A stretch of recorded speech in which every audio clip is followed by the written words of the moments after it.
Hello everyone. In the last video we saw that we can take a site profile and we can create spaces or parcels along the periphery, and we can have a separate internal subdivision to give us other parcels. Then we added massing components to the parcels, and from the massing components we were able to also get the floor plates. We can change all these dials and knobs on our system to get the to alter the solution as we want. So for instance, I'm changing the setback here, which is increasing the height. We can change similarly the FSR, or we can change the floor to floor height. So let's keep the floor to floor height somewhere around 2.2, so 3.2 should be fine. Once we get all the floor curves, we flatten the list, and then by index we can extract the curve. So let me add a brep and switch off the massing breps. So you can see that we have extracted the 20th or 40th, 45th, 47th, so we can access all the curves this way. Now the idea of dots is that once we set up the workflow, it can be generally applied to other forms. So let's try a few other forms, and you can see that it automatically works fine for convex, non-convex, all sorts of shapes. And also of course it works on regular geometries as well as more complex curves. So let's use this geometry and let's try to generate the floor plan of this particular building. Now let's use some of the constraint solvers that are provided in space allocation. We can also apply the space allocation components to the site plan, but it has a few more fields that we want to explore right now. So just following the same organizational pattern, which is periphery and then internal subdivision. So for the periphery, let's use the curve boundary in space allocation.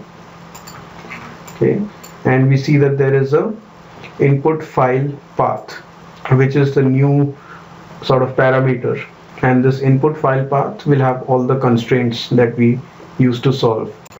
So in the example files, there is a folder or a directory with the name inputs, and let's look at sample1.csv.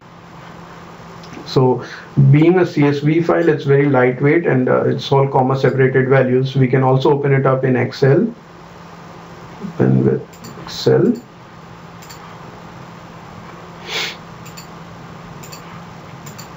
And the CSV file has names. The names are for the reference purposes only. The computer program doesn't really use the names. The program works by keys. So these are names of all the spaces, and the key is the identifier of each space. Okay, so this particular table means that there is a space with a name of A, and basically name underscore A. There is a key associated to it, or an identifier, which is small a. It has an area 1 and number 2. So there are two numbers of these spaces, and the spatial constraints. So adjacency constraints are that with respect to A, the intensity is plus 25. Now if you look at C, then C and B repel each other with an intensity of minus 25.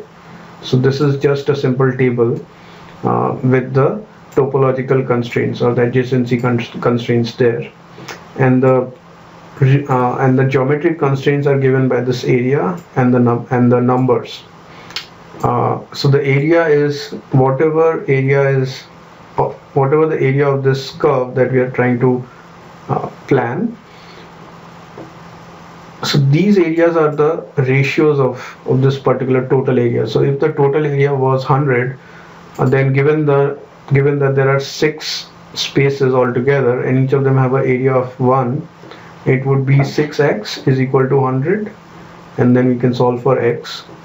The reason for creating it this way is that often the areas are not exactly fixed, so designers can sort of use this kind of a technique to make sure that that they get the numbers correct even at the initial stages. Okay, so we are going to attach this file to this input file path. So we go to Grasshopper, double click on the canvas, then we say file path, and then we get the file path, and then we can do a right click and just select one file, and we navigate or browse to this particular folder, and we use sample1 there. Okay, so it has updated it. Then we select the input curve, then okay, then we add the other parameters. So let's say 1 less than 10 for the outer, then the bay depth, and then the inner depth. So sensitivity, so this is the number of discreteness basically of the system. So it's good to have, so sensitivity we can just do maybe at most 10 for this kind of a scale. If the scale is larger, we can use a higher sensitivity. And optimization iterations is number of iterations that the system will run to achieve the particular set of adjacencies. Okay, so let's start with one here, and let's just fix the geometry first. Okay, so this looks okay. So we're just approximately trying to set up the system right now. Okay, so we have the outer periphery. Now in our Excel file, let's also switch off the curves here. Okay, and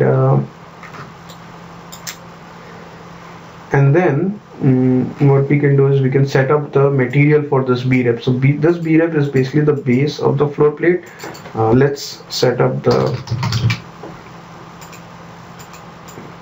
color scheme so that it's a bit more visible.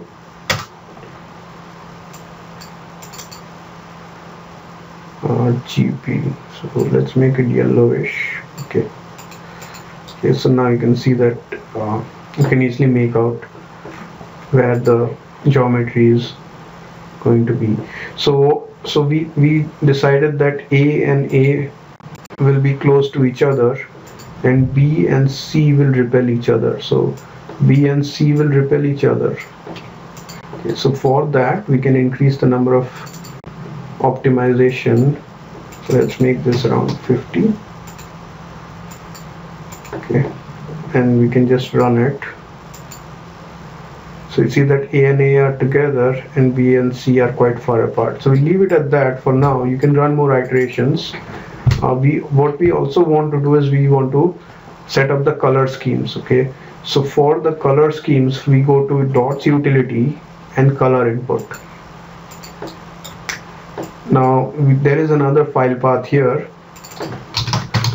So this file path is connected to the colors.csv in the sample file. So this is just the RGB values of A, B, C, D.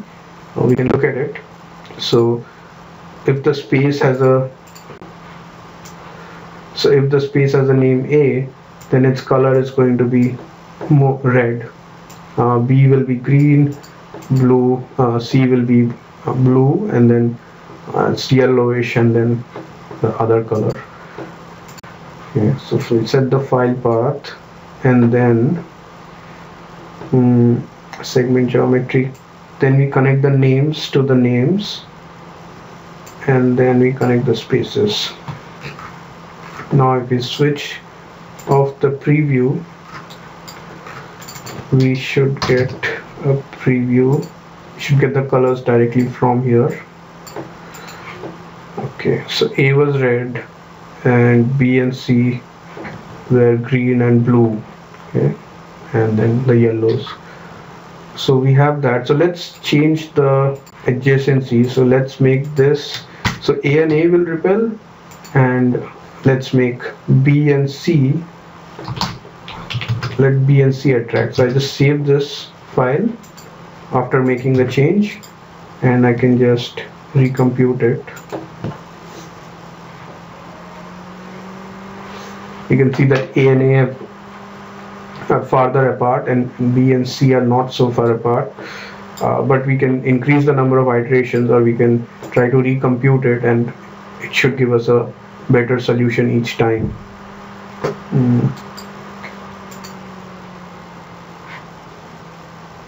Okay, so you can see that it's consistently moving the pieces to achieve the constraint. So let's see, A and A are as far apart as possible, they're diagonally across. B and C have come together.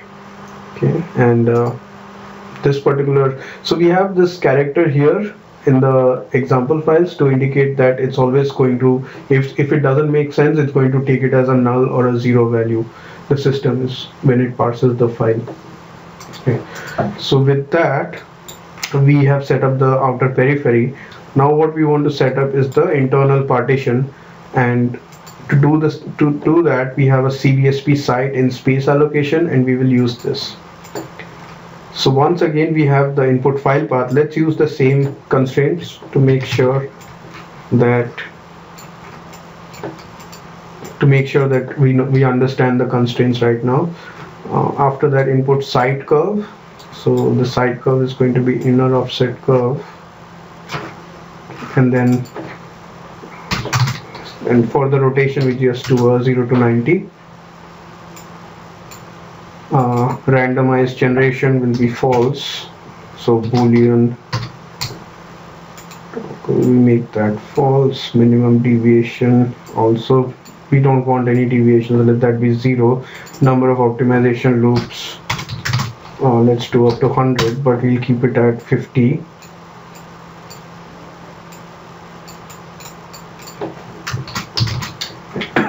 And we just give it a layer name of A.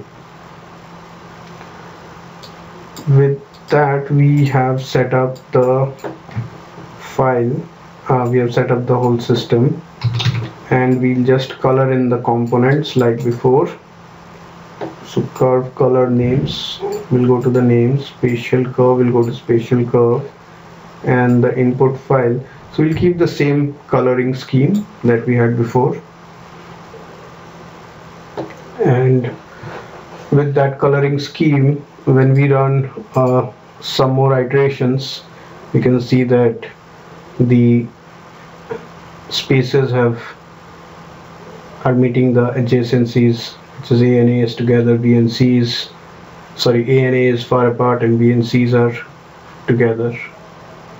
But unfortunately even the peripheral system moved out, so the peripheral system was affected. So what we can do is we can just slightly run the peripheral optimization again, and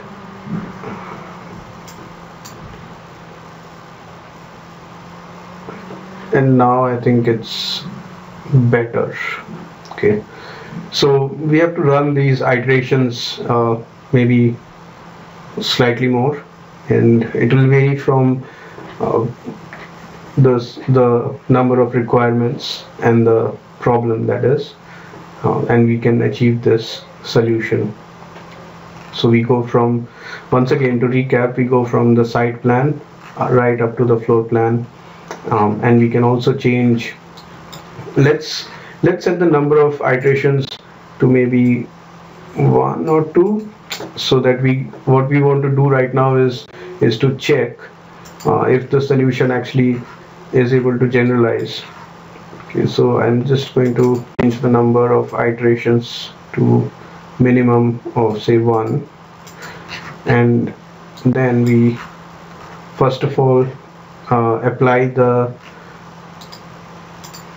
system across the floor plates. Okay, so I'm going to switch off the massing and I'm going to open the floor plates.